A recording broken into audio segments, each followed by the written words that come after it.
Before I really get into it, I want to preface this video by saying that this isn't a review of the full game, Skald against the Black Priory.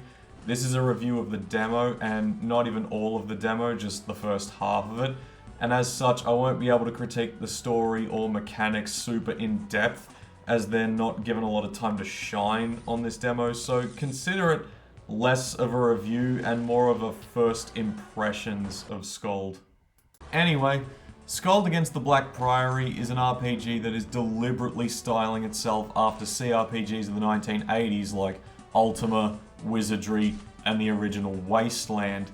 It's characterized by controlling a party of individuals rather than a lone character, multiple ways of solving various problems, and a lot of actions being dependent on dice rolls. The reason I bring this up to you, especially you guy, is that this game was openly praised by the CEO of Larian Studios, the same developer who made Baldur's Gate 3. I don't know how similar the two games are, as I haven't played the full version of either, but I thought that this may interest you if you knew that this game was in that kind of company. As said at the start, I'm only going to cover half of this demo as I want to leave something for you guys to experience, but I am going to go as in depth as I can on the parts of this demo that I do cover. I am going to give a blow-by-blow account of my experience with the demo and provide some critiques on the story and mechanics that I experience in the demo. Some of my critiques may be addressed in the full game. I wouldn't know. I'm only critiquing these within the context of this demo, so keep that in mind. When you open the main menu of the game, you'll be greeted with 5 options. An ellipsis, this will become continue after you make a save file. Start a new game, load a save, adjust the settings, and quit. In the settings, you may adjust various aspects of gameplay, graphics, and audio, among other things. I left all the default settings on for this playthrough. When you click New Game, you first have to pick a visual style for the game. This merely determines text font, color, and a CRT filter if that so tickles your fancy. And once you've adjusted these settings to your liking, then you're faced with a character creation screen. You must complete these steps in this order to create a character. First, you must pick a difficulty: easy, medium, or hard. All this does is weight dice rolls. Easy will weight dice rolls in your favor, hard will weight dice rolls against your favor, and normal won't do either. I went with normal for my playthrough. And next you must pick a class, and there are 9 to pick from. And these classes are Arms Master, the typical warrior type who's very good at physical combat and can take quite a beating.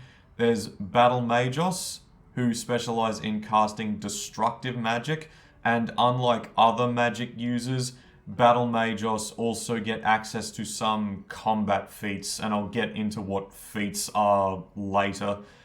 There's Champion, a type of cleric that specializes in close range support. They're also proficient in bladed weapons, and they have some limited spell casting abilities. There's Guild Magos, mages who can cast any kind of arcane magic at the cost of not having any combat related feats. The Hierophant, they're similar to Guild Magos, but they can cast any kind of divine magic instead of arcane magic. The Hospitaller, a type of cleric that serves primarily as a healer and secondarily as a warrior.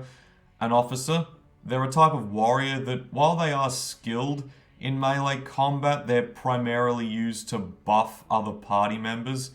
There's a Ranger, a type of warrior that specializes in ranged combat, and has access to limited natural magic. And finally, a Thief. Their focus is on backstabbing and sneaking by enemies rather than tackling them head on. I didn't test out all of the classes in this demo, so I don't know how all of them play. For this playthrough specifically, I chose to be a Thief. After this, you must choose a background. This does offer some narrative differentiation at points in the story, depending on which background you choose. But in this demo, that kind of narrative difference is obviously limited. The main function of these in this demo is to give perks to certain stats. And there are 12 backgrounds to choose from. They are Acolyte, Courtier, Criminal, Ex-Legionary, Guilder, Mercenary, Noble, Sailor, Street Rat, Thug, Vagabond, and Wildling. I won't discuss each background, as I said at the start. I want to leave something for you guys to find out for yourselves. Just know that I picked the Noble class as it gave me a slight boost to my diplomacy stat. If I'm going to be a thief, and therefore weak in combat, I felt I needed something to fall back on in case I was spotted. Next, you can adjust your primary stats and skills. Each primary stat has influence over a set of skills. If you put a point into a primary stat, then a point will also be added to that stat's corresponding set of skills.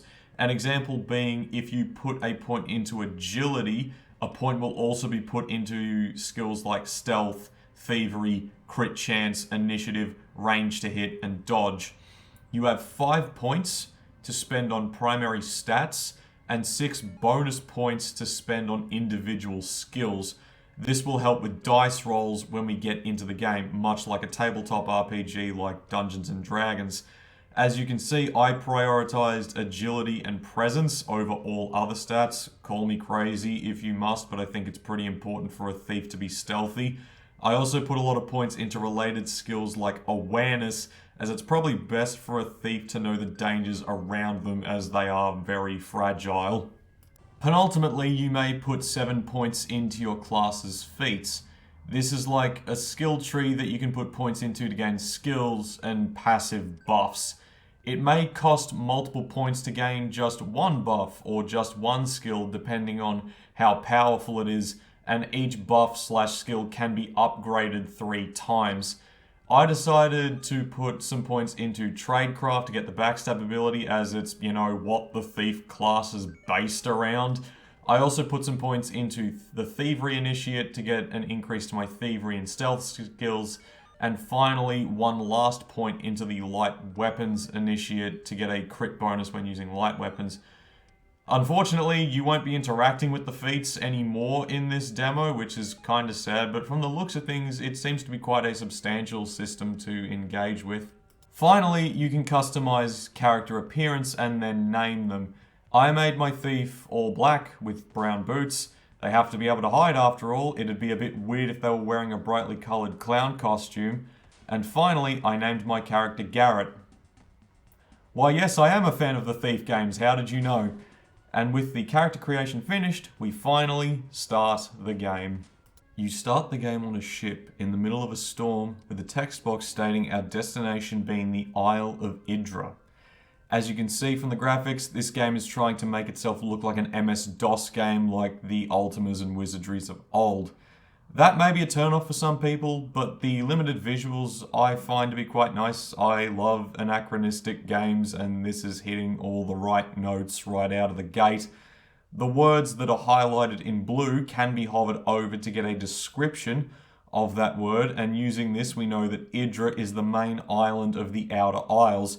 So we know where we're heading, but not why we're going there, and we won't know that answer for some time yet. A mystery is being set up. You awake below deck as something strikes the ship and it rocks violently. And a touch that I really like is that you can choose how you wake up, either raring to go, getting up worse for wear, or rousing yourself from meditation. The game is getting you into the headspace to roleplay a character right out of the gate. I chose to get up with mouth dry and head pounding, as I envisioned my thief to be the hedonistic kind, drinking recklessly even when on the job. There are quite a lot of keyboard commands to go over, so I won't bother with all of them right now. The ones that you need to know for now are WASD to move and Shift highlights interactable objects around you. You interact with objects by walking into them. Clicking on the screen is also a means of movement if you would rather not use WASD. By walking to the only door in the room, you find it locked. A little observation sees a chest just to the right of the door, and walking into the chest reveals 2 weapons, a dagger and a club. You can press 1 to loot the chest, 2 to open your inventory, and 3 to close the chest. I loot the chest, and when I'm back in the overworld, I open my inventory with the 5 key. By the way, if you ever wonder what number keys do, there is a hot bar at the bottom of the screen to remind you what each of them does. By opening my inventory, I see that I have 2 weapons I just picked up and a small pile of gold. I click on the dagger item, as I feel it's especially thiefy, and I'm faced with its stats on the right along with 3 options. Exit inventory, equip the item, or drop the item. I click equip and the dagger is transferred to my weapon equip slot. Going back to the door after equipping the dagger raises this text box, saying that I can slip the dagger in the crack between the door and the wall to slip the lock that way. This prompt appears no matter which weapon you equip. If you equip the club, you are prompted to smash the door down. I click the use dagger option and the door opens. I like this little segment a lot. Each developer should be able to teach the player how to play their game from scratch without the player needing to consult a manual. Here is a prime example of how to teach the player without words.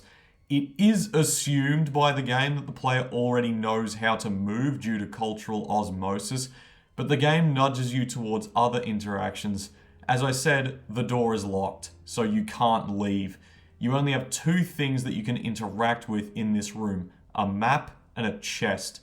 The map merely restates what was said in the intro for those who want to reread it and nothing else. So the player is naturally going to search the chest as they feel there may be something in that chest that'll help them open the door.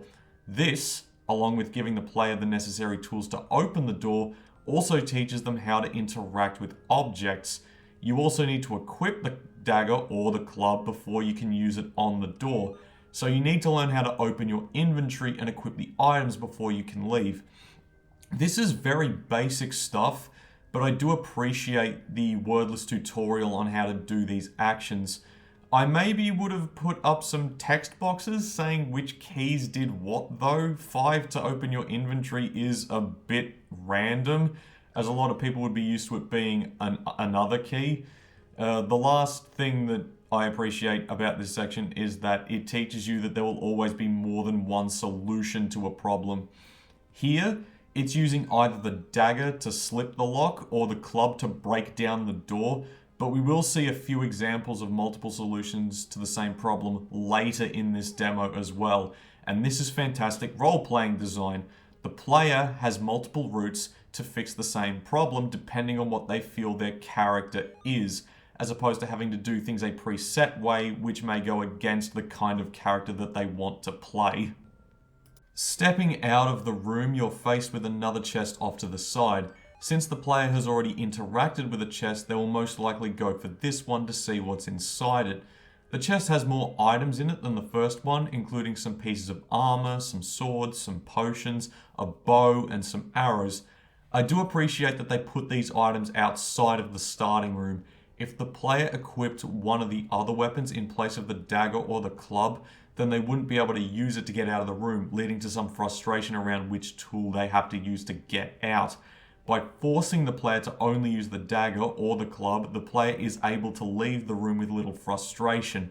They then can choose which weapons they want to use from there on when the dagger and club is no longer mandatory. This is good design.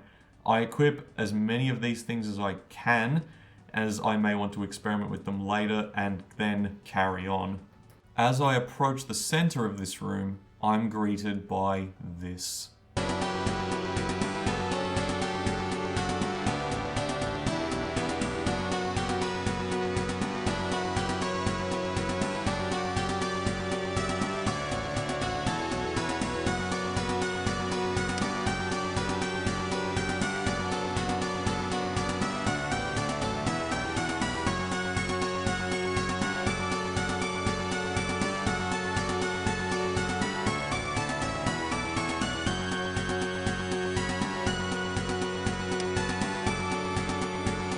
I do like how each time you click continue, the creature comes more into focus. I also like how the game never explicitly states what this thing is, but describes it to be as grotesque, dangerous, and intimidating as possible. It's encouraging you to use your imagination to fill in the blanks due to the limited nature of the game's visuals. Your imagination will always be more terrifying than anything a game can show you, which is why TTRPGs can be so effective in creating tension. It's all happening in the theater of the mind, and this moment encapsulates the same energy. The closest it gets to stating what this thing is saying that it was a rat once upon a time, but has now morphed into something completely different and more dangerous.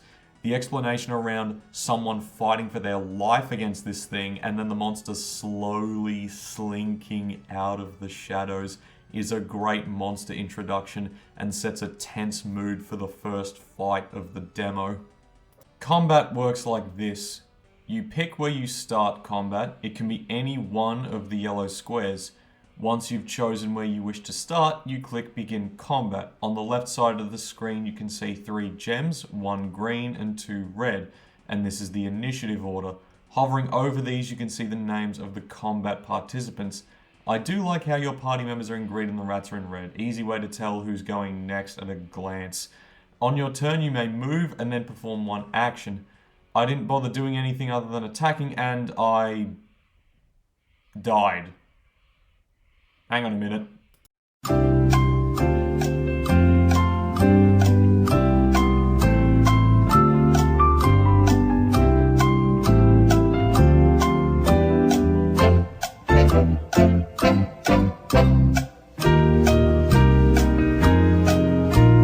Alright, I'm back.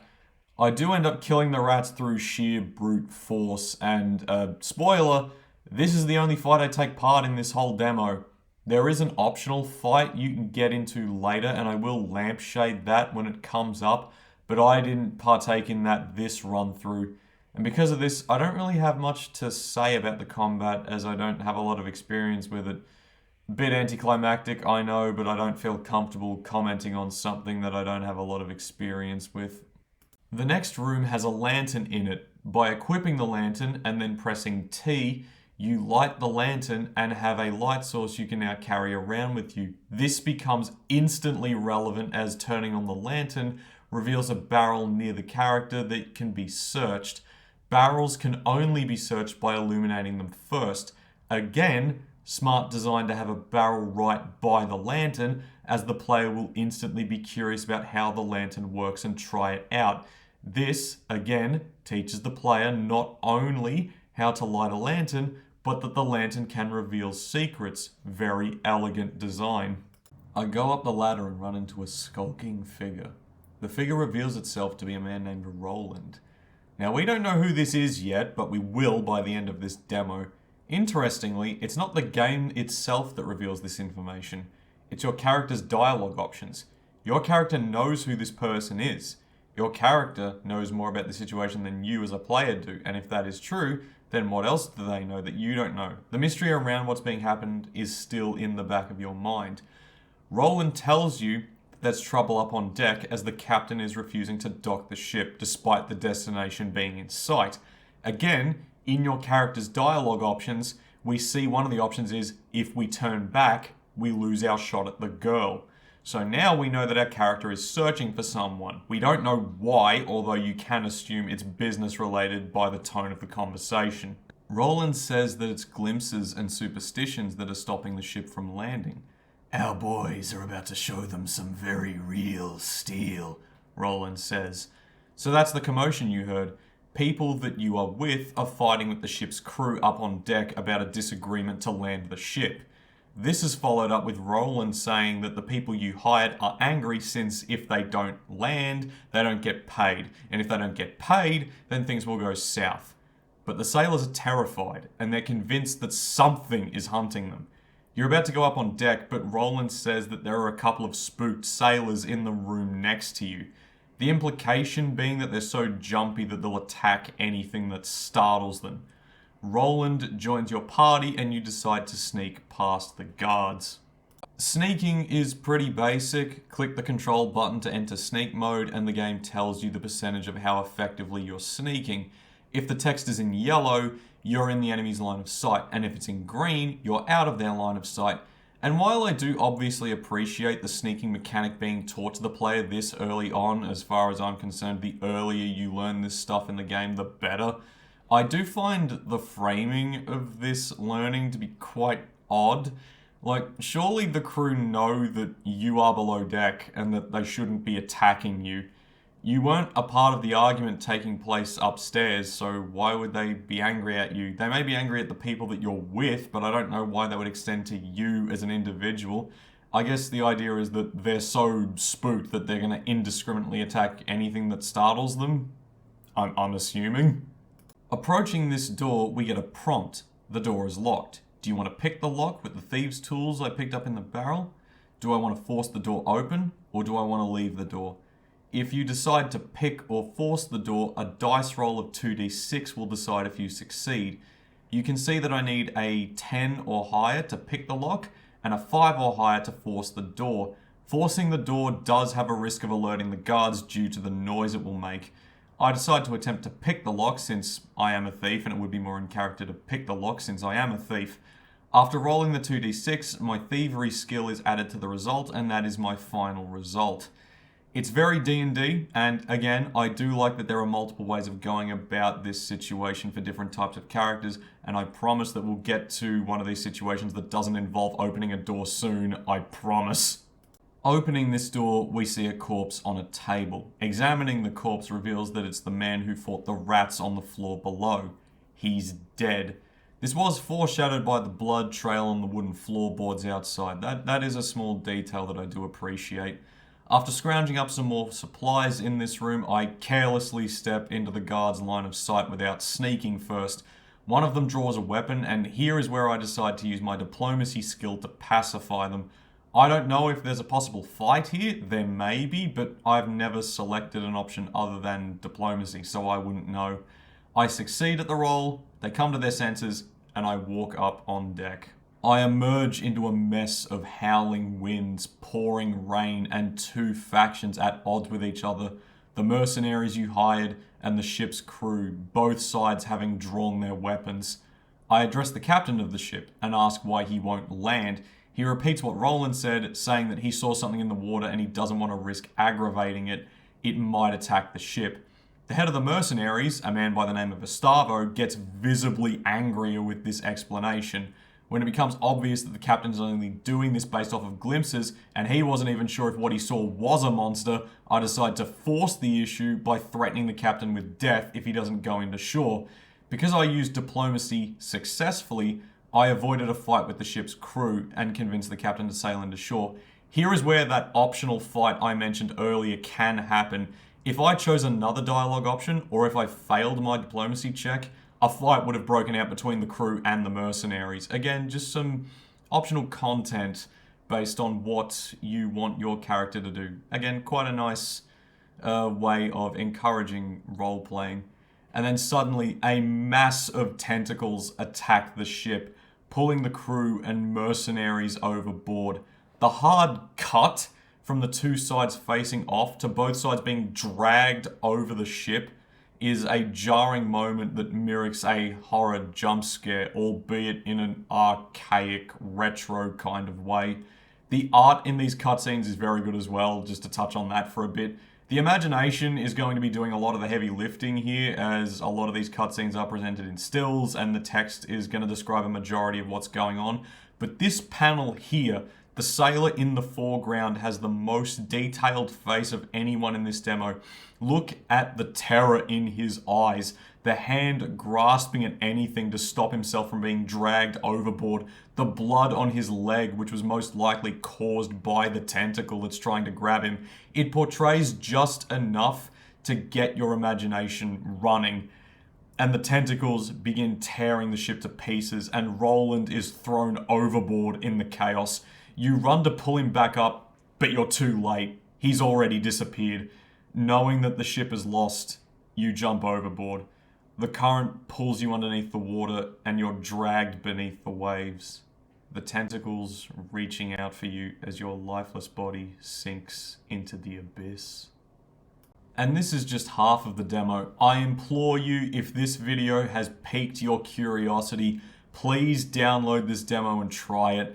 The second half of this demo gives you a little more clarity on your situation. It explains who the girl you're searching for is, a little bit about your character's background, and who Roland is.